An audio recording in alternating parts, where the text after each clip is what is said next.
नहीं आती। सिर्फ धुएं की हल्की चादर और एक पुराने किस्से की परछाइयां साथ लाई जाती हैं। पहाड़ियों के बीच बसा ये शांत सा गांव बाहर से बिल्कुल साधारण लगता है, लेकिन इसके हर मोड़ पर एक अनकही कहानी छुपी है। लोग अपने काम में लगे रहते हैं, पर उनकी आंखों में एक अजीब सी बेचैनी साफ नजर आती है, जैसे कोई बीता हुआ साया अब भी उनके बीच मंडरा रहा हो। कहते हैं यहाँ की हवा में एक ऐसी दास्तान घुली है जिसे सुनकर हर मुसाफिर ठहर जाना चाहता है। माँ बेटी अपनी गाय की रस्सी को देखते हुए फूट फूट कर रो रही हैं। ब्याज न चुका पाने के कारण जमींदार उनके घर से गाय उठाकर ले गया है और अब उस सूनी रस्सी के सिवा उनके पास कुछ भी नहीं बचा। महीने के आखिरी दिन जमींदार अपनी हवेली के बाहर बैठा है। खुले आंगन में कुर्सी पर बैठकर वो चाय की चुस्कियों के साथ फैले हुए हिसाब किताब को देख रहा है। उसके बगल में उसका बेटा बैठा है, हाथ में लाल किताब थामे हुए। बाप बेटा मिलकर हिसाब जोड़ रहे हैं, किसने समय पर ब्याज जमा किया है और किसने नहीं। हर अधूरा हिसाब किसी घर पर मंडराते खतरे का संकेत है और हर पूरा हिसाब कुछ दिनों की अस्थायी राहत की कहानी।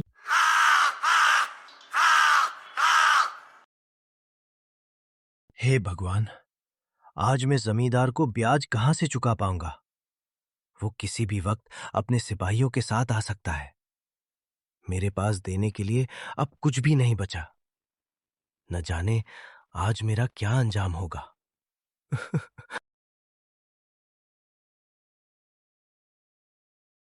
जमींदार साहब, मैं अभी अभी आपके पास ही आ रहा था।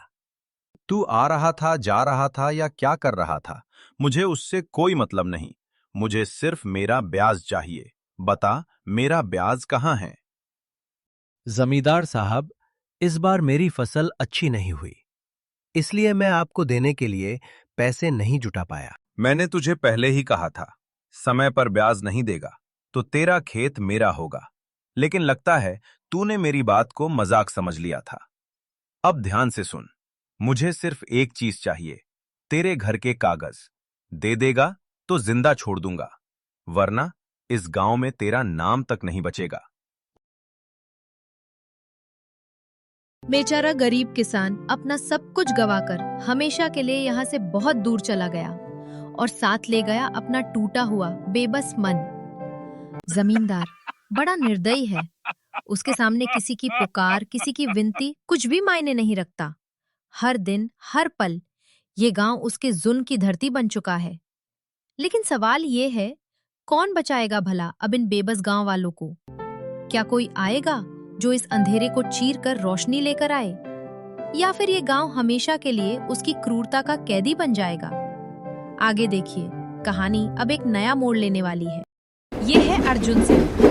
शहर की भागदौड़, शोर और मशीनों भरी जिंदगी से थककर कुछ दिनों की शांति की तलाश में अपने गांव लौटे हैं। लेकिन अर्जुन को नहीं पता कि ये गांव अब वैसा नहीं रहा जैसा वो छोड़कर गए थे। जहां कभी पेड़ों की सरसराहट और बच्चों की हंसी सुनाई देती थी, आज वहां एक भयानक खामोशी पसरी हुई है। शहर की तेज रफ्तार से निकले अर्जुन इस गांव के बदले हुए माहौल से बिल्कुल अनजान है।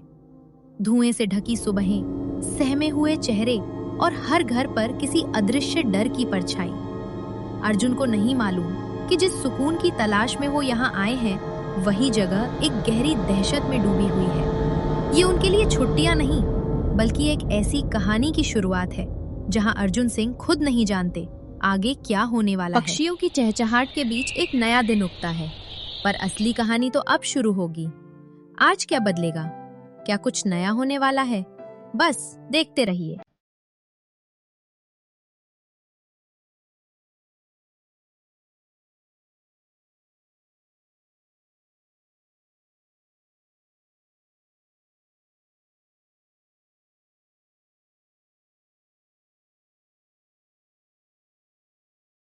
भाभी जी, यहाँ ये सब क्या हुआ है? मुझे बताओगी? कुछ ही देर पहले जमींदार के गुंडे चाचा जी को उठाकर ले गए। अब वे किस हाल में है कोई नहीं जानता। उन्हें उस हवेली में ले जाया गया है जहां से कई लोग आज तक वापस नहीं लौटे। पूरे गांव में दहशत फैल रही है और चाचा जी की जिंदगी अब बस भगवान के सहारे टिकी है। आखिर कौन है ये जमींदार? जिसकी दहशत से पूरा गांव सहमा हुआ है।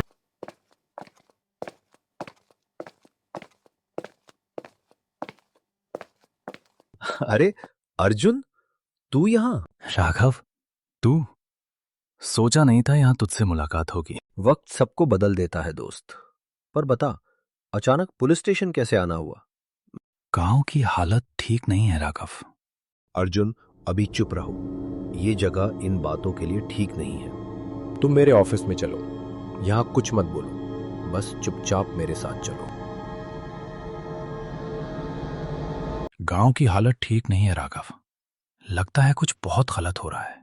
लोगों के बीच एक अजीब सा डर फैला हुआ है। कोई खुलकर किसी बात का जिक्र तक नहीं कर पा रहा। मुझे सब पता है अर्जुन।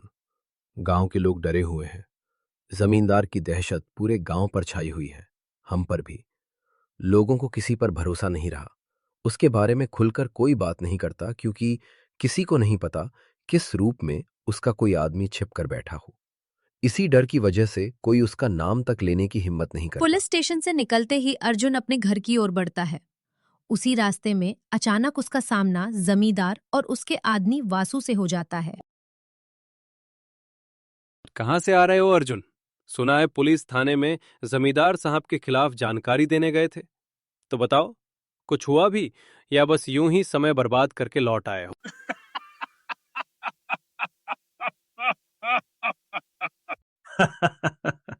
तू जो भी है अर्जुन, इस गांव को जैसा है वैसा ही रहने दे। ज्यादा उलझने पैदा करने की कोशिश मत करना, वरना इसकी कीमत सिर्फ तुझे ही नहीं बल्कि इन बेगुनाह गांव वालों को भी चुकानी पड़ेगी। याद रखना, डर अब सिर्फ आपकी हवेली तक सीमित रहने वाला है। और जिस दिन गांव वालों की आवाज उठी ना, उस दिन ना आपका रुतबा बचेगा, ना ये झूठा अर्जुन राज। बाहर मेज पर बैठा कुछ गहरी सोच में डूबा हुआ था। वो अभी विचारों में खोया ही हुआ था कि तभी अचानक उसके मोबाइल की घंटी बज उठती है। फोन की स्क्रीन पर एक अनजान नंबर चमक रहा होता है। ये कॉल किसी और का नहीं, राघव का होता है। राघव उसे मिलने के लिए बुलाता है। कॉल कटते ही अर्जुन गहरी सोच में पड़ जाता है। मैं तो राघव को अपना नंबर देना ही भूल गया था। फिर उसने मुझे कॉल कैसे किया? इन्हीं बातों में उलझा हुआ सोचते सोचते वो उससे मिलने के लिए निकल पड़ता है। देख भाई, मेरी बात मान। तेरा यहां से चले जाना ही सही रहेगा। वो किसी भी वक्त तेरे साथ कुछ भी कर सकता है। ये जगह अब तेरे लिए सुरक्षित नहीं रही। लेकिन अगर मैं चला गया तो इन बेबस गांव वालों का क्या होगा? जो जुल्म सह रहे हैं, उन्हें बचाने वाला कौन होगा? यार, ये उनकी परेशानी है। तू अपनी जान क्यों खतरे में डाल रहा है? मैं यहां यूं ही नहीं आया हूं। पापा कहते थे दादाजी इस गांव के नायक थे। दादाजी मुझे कंधों पर बैठाकर पूरे गांव में घुमाते और लोग मुझे छोटा नायक कहते थे। दादाजी के बाद हम शहर आ गए। मेरे जन्मदिन से ठीक पहले एक हादसे ने पापा मम्मी को मुझसे छीन लिया। अस्पताल में पापा ने आखिरी बात कही, बेटा, दादाजी की जगह अब तुझे लेनी है। गांव तेरी राह देख रहा है। मां की खामोश आंखों में भी वही भरोसा था। तब मैं नहीं समझ पाया, लेकिन आज हर शब्द साफ हो राघव चुका है। अर्जुन के मन का दर्द समझ जाता है। दोनों सच्चाई का पता लगाने के इरादे से निकल पड़ते हैं। कुछ दूर चलने के बाद अर्जुन राघव से कहता है, तुम इस ओर चले जाओ, हम दोनों अलग अलग जगहों पर पता करेंगे, तो शायद कहीं न कहीं से हमें कुछ न कुछ जानने को मिल ही जाएगा। अर्जुन की बात मानकर राघव दूसरी दिशा में चला जाता है। इसके बाद दोनों अपनी अपनी राह पर सच्चाई की तलाश में आगे बढ़ जाते हैं। अर्जुन को हर घर से केवल नाकामी ही हाथ लगती है, लेकिन वो हार मानने वालों में से नहीं था। चलते चलते वो बहुत दूर निकल आता है।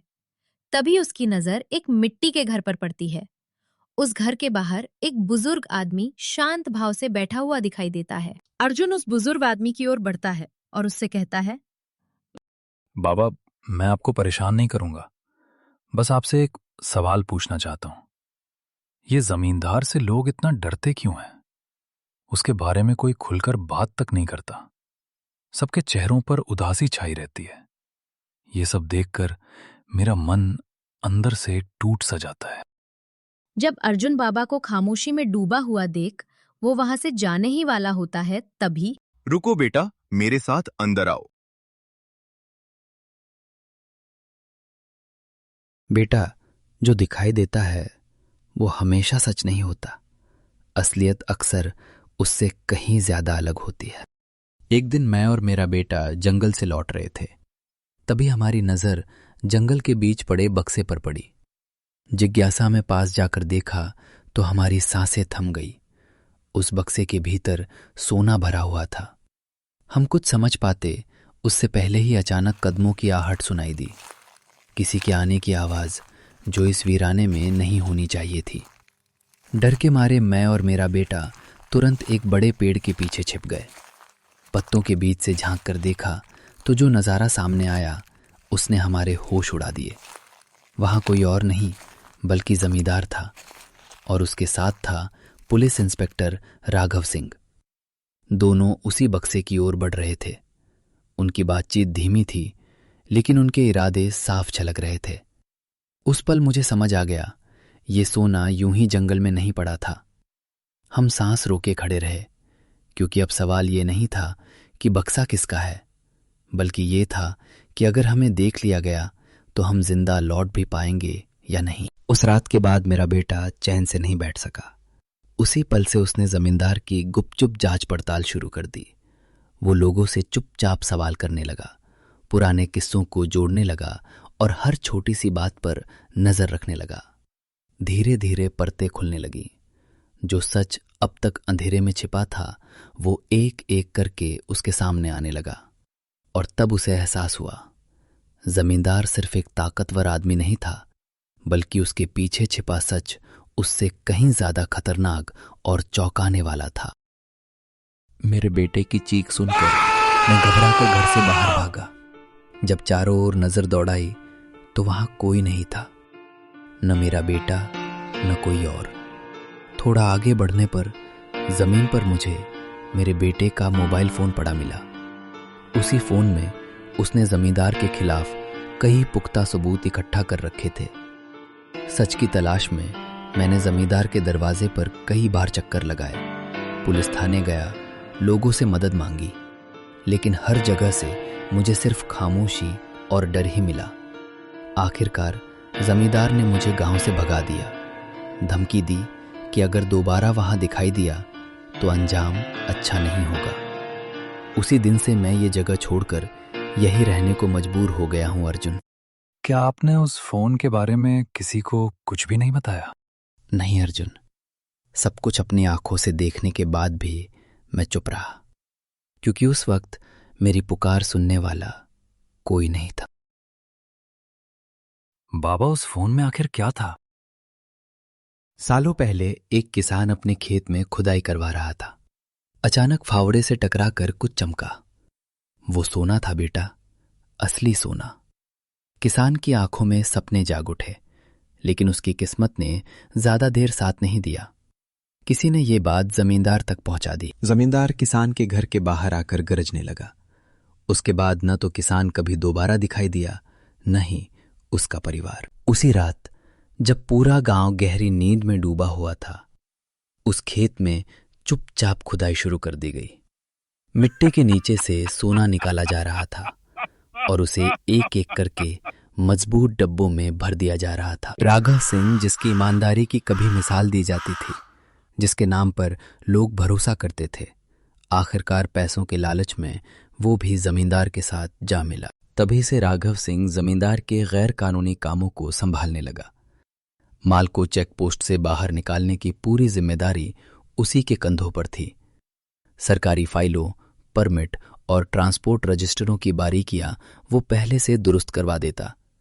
ट्रकों के कागजों में माल को कानूनी सामान बताया जाता और ऐसे रास्ते चुने जाते जहां जांच सिर्फ औपचारिकता भर होती।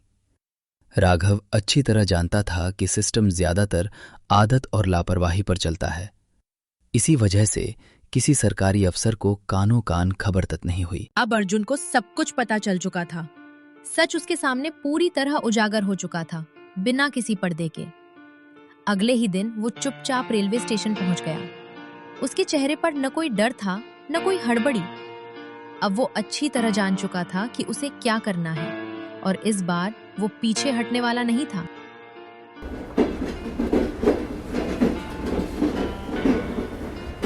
कुछ ही देर में अर्जुन कस्टम विभाग पहुंच गया। अर्जुन ने सारी बातें सटीक और विस्तार से अधिकारी को बताईं। जमींदार की जमीन के नीचे से सोने की खुदाई, चेक पोस्ट के रास्तों से सोने की तस्करी, जमींदार का बेटा और उसके आदमी और राघव सिंह का पूरा नेटवर्क। अधिकारियों ने हर विवरण ध्यान से सुना, नोट किया और तुरंत कार्रवाई की।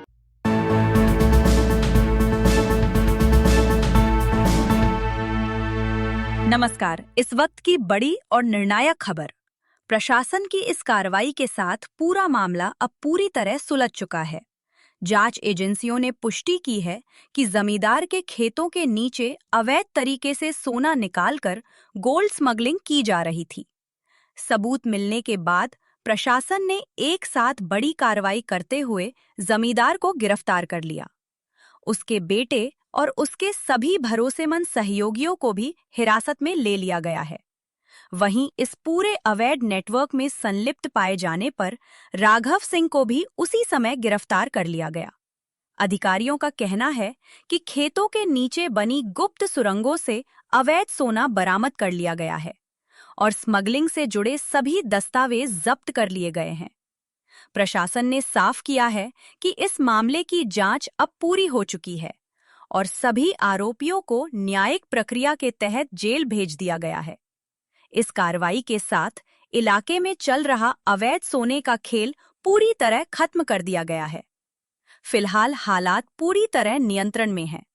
इसी के साथ इस बड़ी खबर पर हम यहीं विराम लेते हैं। गांव में आज हर तरफ खुशियों का माहौल है। जो गलियां कभी डर और सन्नाटे से भरी रहती थी, वहां अब हंसी और सुकून की आवाजें गूंज रही हैं।